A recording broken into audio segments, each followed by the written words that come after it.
好，来继续来看这件。今年的3月，台中市一个23岁男子弄死着医学院一个男大学生，今仔日一审判决出来了，讲无驾照、啉酒开车、弄死人搁落跑，互判刑10年。但是判10年，死者的爸爸无法度接受，讲这个肇事者的行为真恶质，害因家庭破碎。啊，啉酒弄死人，极加嘛只会当判10年，这爸爸是真不满，讲这款的法律根本都无符合着社会期待，嘛根本都无公平甲正义。23岁吴先生啉酒赛车弄死医学院圣诞学生，搁逃走。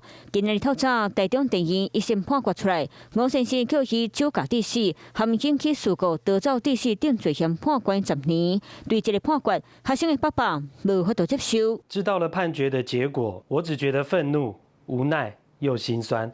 身为家属，我们完全不能接受。判决的前一天，学生的爸爸刘南到台中参加上尾一摆刑事辩论，伊特别穿学生的制服，含伫咧辩院实习的医术衫，就亲像带学生做伙参加庭审。爸爸代表他，也穿上这医生的衣服，也仿佛他亲自到庭一样来参与这个庭审。辛苦入到大汉的学生，在陪到医学院，因为伫咧台中实习，为着学费和生活费，报名走挂上摊收费，索取啉酒的赛车弄死。我们本来是一个很美满的家庭，有我、太太还有2个小孩。学生的爸爸伫咧法庭强调，学生做人良心，顾力读册，遵守交通规则，骑奥多摆索取弄到规身躯坐骨头喙齿。肇事者无驾照啉酒赛车，弄红灯超速，弄死人搁逃走。不过酒驾致死刑期上济干那关10年，无符合人民的期待。